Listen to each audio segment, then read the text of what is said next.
अध्याय में हमने प्लेटो के जीवन परिचय के बारे में अध्ययन किया था। इस अध्याय में हम प्लेटो की न्याय व्यवस्था के बारे में जानने का प्रयास करेंगे। न्याय की व्याख्या और संप्राप्ति रिपब्लिक का केंद्रीय प्रश्न है। रिपब्लिक ग्रंथ का मूल शीर्षक था कि जिसे अनुवाद की दृष्टि से न्याय प्रबंध अथवा न्याय से संबंधित कहना कोई अतिशयोक्ति नहीं होगी। प्लेटो ने आदर्श रिपब्लिक की स्थापना में न्याय सिद्धांत को अत्यंत महत्व दिया, जिसके अनुसार न्याय सिद्धांत एक ऐसी औषधि है जो समाज से अशांत, अव्यवस्था, कर्तव्य विमुखता तथा बुद्धिहीनता आदि व्याधियों को, जो एक आदर्श समाज के स्वास्थ्य के लिए घातक हैं, दूर कर सकती है। प्लेटो चाहता था कि हर व्यक्ति संतोषपूर्वक अपना जीवन निर्दिष्ट कार्य करता रहे। इसकी दृष्टि से यही सामाजिक न्याय है, जिसे दूसरे शब्दों में समाज जीवन का सच्चा सिद्धांत कह सकते हैं। प्लेटो की रिपब्लिक का प्रयोजन न्याय के उन सभी झूठे विचारकों को, जिन्हें जनसाधारण के अज्ञान के कारण सोफिस्टों की पिछली शिक्षा ने कपटपूर्वक फैला रखा था, तथा द्रोहित कर सच्ची न्याय धारणा को प्रतिष्ठित करना था। जैसा कि बारकर का कहना है कि प्लेटो चाहे सोफिस्टों के सिद्धांत से लोहा ले रहा हो अथवा समाज की प्रचलित प्रथा के सुधार के लिए प्रयत्नशील हो, उसके चिंतन की केवल एक ही धुरी है और उसके विवेचन का केवल एक ही मंत्र है, और वह है न्याय। न्याय की परिभाषा देते हुए प्लेटो ने लिखा है कि समाज में प्रत्येक व्यक्ति को वह उपलब्ध होना चाहिए जो उसे प्राप्य है। सेबाइन के शब्दों में व्यक्ति के लिए प्राप्य क्या है, इससे उसका अभिप्राय यही है कि व्यक्ति को उसकी योग्यता, क्षमता एवं शिक्षा दीक्षा के अनुरूप व्यवहार का पात्र समझा जाए। इसमें यह भावना भी अंतर्निहित है कि योग्यता के अनुसार व्यक्ति को भी कार्य सौंपे जाएं, जिन्हें वह पूरी ईमानदारी के साथ संपादित कर सकेगा। पाठक के लिए न्याय की यह परिभाषा विचित्र है, किंतु किसी भी दृष्टि से यह एक न्यायाधीश अथवा वकील की परिभाषा से मेल नहीं खाती है। आधुनिक पाठक की समझ में यह भाव आता ही नहीं है, जो लैटिन के मूल शब्दों जस्ट या अंग्रेजी के पर्याप्त राइट से प्रतिध्वनित होता है। इन दोनों शब्दों के अर्थ उन ऐच्छिक कार्यों की क्षमता है जिनके प्रयोग में कानून एक रक्षक का कार्य करता है और राज्य सत्ता उसे सशक्त बनाती है। प्लेटो की न्याय संकल्पना में इस धारणा का अभाव स्पष्ट है। उसके विचार से न्याय का अर्थ यह कदापि नहीं हो सकता कि सार्वजनिक शांति और व्यवस्था को बनाए रखने मात्र से समुचित या सही स्थिति की प्राप्ति ही सामाजिक न्याय है। समाज की बाह्य व्यवस्था तो उस समरसता जिससे वह राज्य निर्मित होता है एक बहुत छोटा सा अंश मात्र है।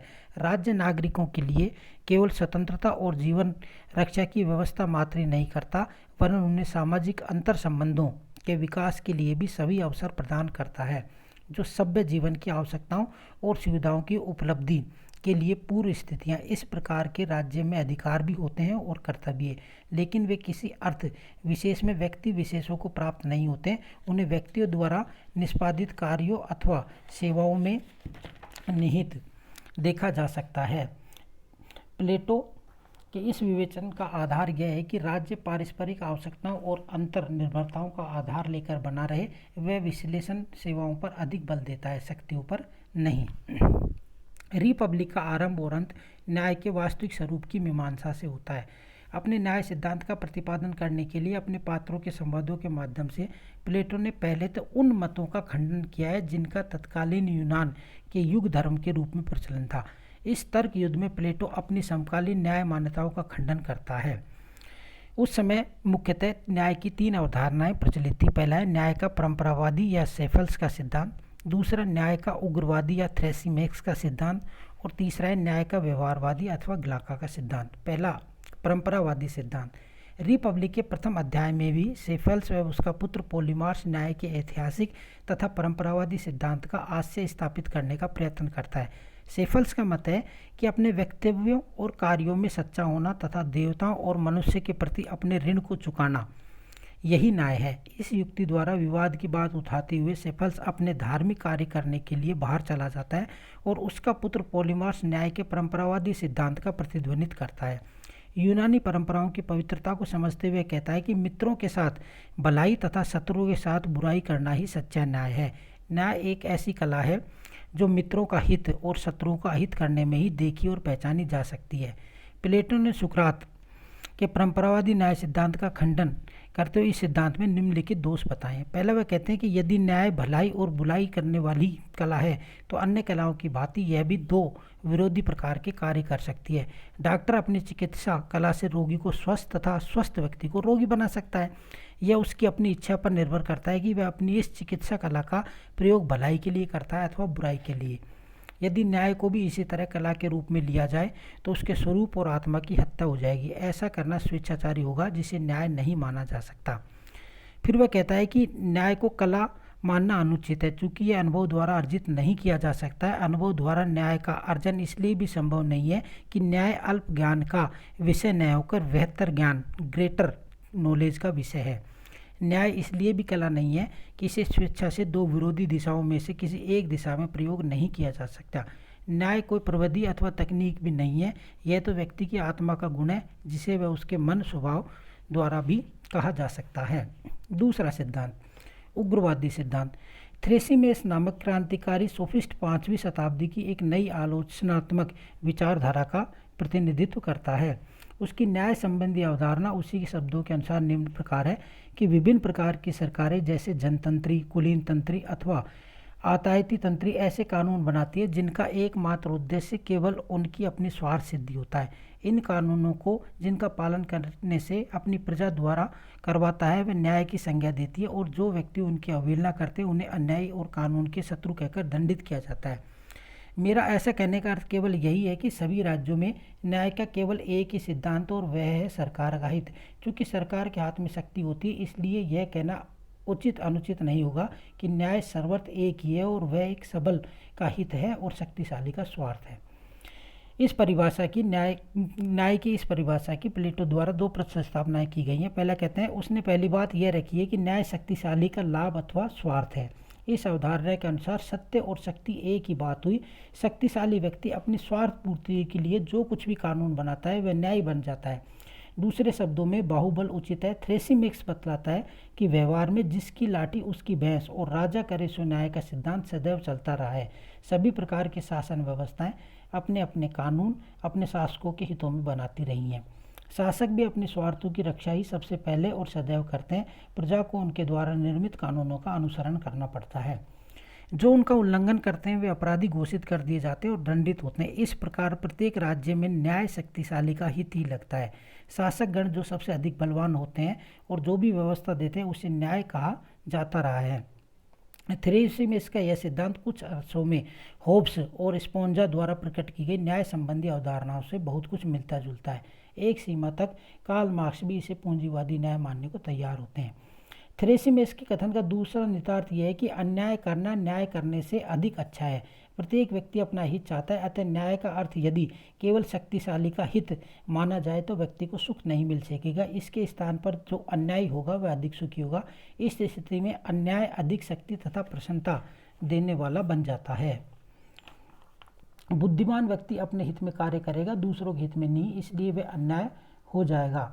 फलतः अन्यायी व्यक्ति न्यायिक व्यक्ति से अधिक अच्छा हुआ। थ्रेसिमेस की दूसरी प्रस्तावना का खंडन करते हुए प्लेटो इस सिद्धांत को अस्वीकार करता है कि अन्यायी व्यक्ति न्यायी व्यक्ति से अधिक अच्छा है। प्लेटो के अनुसार प्रत्येक वस्तु का अपना एक निश्चित कार्य तथा गुण होता है। आँख का गुण है देखना, नाक का गुण है सूंघना तथा कान का गुण है सुनना। इसी प्रकार आत्मा का गुण है उचित जीवन यापन। यदि कोई भी वस्तु अपने गुण को छोड़कर अपना स्वभाव सुलभ कार्य संपन्न नहीं कर सकती है, उदाहरणतः अग्नि का काम जलाना है, यदि वह अपना गुण अर्थात जलाने की शक्ति से रहित हो जाए और वह अन्य पदार्थों को भी नहीं जला सके, इसी प्रकार यदि आत्मा अपने धर्म अथवा न्याय में जीवन से विमुख हो जाए तो वह स्वस्थ आत्मा नहीं रह सकेगी। आत्मा को आनंद तभी तक मिल सकता है जब तक वह उत्तम जीवन बिताती है और न्यायपरायण रहती है। तीसरा, व्यवहारवादी सिद्धांत। न्याय के व्यवहारवादी सिद्धांत के प्रमुख प्रतिपादन ग्लाका हैं। उनका कहना है कि न्याय शक्तिशाली का नहीं अपितु दुर्बल व्यक्तियों का हित है। ग्लाक की यह धारणा हाब्स के सामाजिक समझौते की धारणा से काफ़ी कुछ मिलती जुलती है। ग्लाकान के विचारों का आधार उसकी यह मान्यता है कि मनुष्य एक स्वार्थी प्राणी है और किसी भी प्रकार से आत्म तृप्ति प्राप्त करना उसके जीवन का धर्म है। प्राकृतिक अवस्था में निर्बल व्यक्ति जिनका बहुमत था अधिक कष्ट उठाते थे, अन्याय से उन्हें उतना लाभ नहीं मिल सकता था जितनी की हानि। इस कारण से यह प्राकृतिक अवस्था उनके लिए असहाय हो उठी और उन्होंने आपस में समझौता किया कि वे न तो स्वयं अन्याय करेंगे और न ही किसी अन्य को अन्याय करने देंगे। परिणाम स्वरूप कानून बने जो आगे चलकर मानव व्यवहार तथा न्याय के मापदंड निर्धारित करने लगे। ग्लाकान के अनुसार न्याय का स्रोत व्यक्ति की यही भावना है। प्लेटो न्याय के व्यवहारवादी सिद्धांत को स्वीकार नहीं करता है। वे कानून और न्याय को समझौते पर आधारित किसी भी प्रकार की कोई बाहरी वस्तु नहीं मानता है। उसके अनुसार न्याय किसी अप्राकृतिक, कृत्रिम या बाह्य शक्ति द्वारा समाज पर ला दी गई कोई व्यवस्था मात्र नहीं है। न्याय का जन्म भय के कारण नहीं हो सकता। वह तो व्यक्ति के अंतरात्मा की एक ऐसी आवाज़ जो सबल और दुर्बल दोनों के हित में है। किसी भी समाज में न्याय का अनुपालन किसी भय अथवा पाश्विक शक्ति के कारण न होकर मनुष्य के स्वभाव के अनुरूप होता है। सर्वमान्य के लिए यह होता है, किसी वर्ग विशेष के लिए नहीं होता है। प्लेटो का मत है कि न्याय मानव आत्मा का एक आंतरिक गुण है। सनातन काल से यह आत्मा का धर्म होने के कारण एक ऐसी आंतरिक वस्तु है जिसे समझने के लिए मनुष्य को अपनी सहज प्रकृति का ज्ञान आवश्यक है। मानव प्रकृति अपने आप में बड़ी जटिल है, जिसके सूक्ष्म और विराट दोनों ही स्वरूप, शक्ति एवं व्यक्ति, राज्य दोनों के स्तर पर देखे जा सकते हैं। न्याय को उसके यथार्थ रूप में जानने के लिए उसे उसके विराट रूप में ढूंढा जा सकता है, किंतु न्याय का यह स्वरूप वास्तविक ऐतिहासिक राज्य का न होकर प्लेटो के आदर्श राज्य का ही है। प्लेटो के न्याय सिद्धांत का विश्लेषण मनोवैज्ञानिक दृष्टि से भी हुआ है और प्लेटो ने न्याय के लिए 3 नैसर्गिक गुणों या प्रवृत्तियों का निवास माना है। पहला उन्होंने माना है ज्ञान, दूसरा माना है साहस और तीसरा माना है भूख। मनुष्य की आत्मा के 3 तत्व अपने कार्यों क्षेत्रों की सीमाओं में रहते हुए अपने कार्य संपादित करते हैं, जो मानव व्यक्तित्व की एकता की स्थापना करते हैं। यदि इन तीनों तत्वों को किसी एक व्यक्ति की आत्मा में समन्वित किया जा सके तो वह व्यक्ति न्यायी बन जाता है। जिन व्यक्तियों में ज्ञान की प्रधानता होती है वे शासन कार्य का संचालन कुशलतापूर्वक कर सकते हैं। इसी प्रकार जिन व्यक्तियों में भूख अथवा क्षुधा की प्रधानता रहती है वे उत्पादक कार्य अच्छे ढंग और सरलता से कर सकते हैं। यदि दार्शनिक शासक अपना कार्य निष्पक्ष ढंग से संपादित कर सके तो सैनिक लोग भी युद्ध क्षेत्र में उत्साहित होकर आत्मत्याग करने के लिए तैयार रह सकेंगे। इसी प्रकार उत्पादक वर्ग द्वारा कठोर श्रम करने पर यदि उपभोग की वस्तुओं का उत्पादन अधिक हो जाता है तो समाज में संतुलन और समन्वय जन्म लेगा। यही आदर्श राज्य की स्थापना है। प्लेटो की मान्यता है कि जब उत्पादकों, सैनिक व शासकों के तीनों वर्ग सुचारू रूप से अपना अपना कार्य करते रहें और एक दूसरे के कार्यों में हस्तक्षेप नहीं करें तो संपूर्ण राज्य में न्याय की स्थापना हो सकेगी।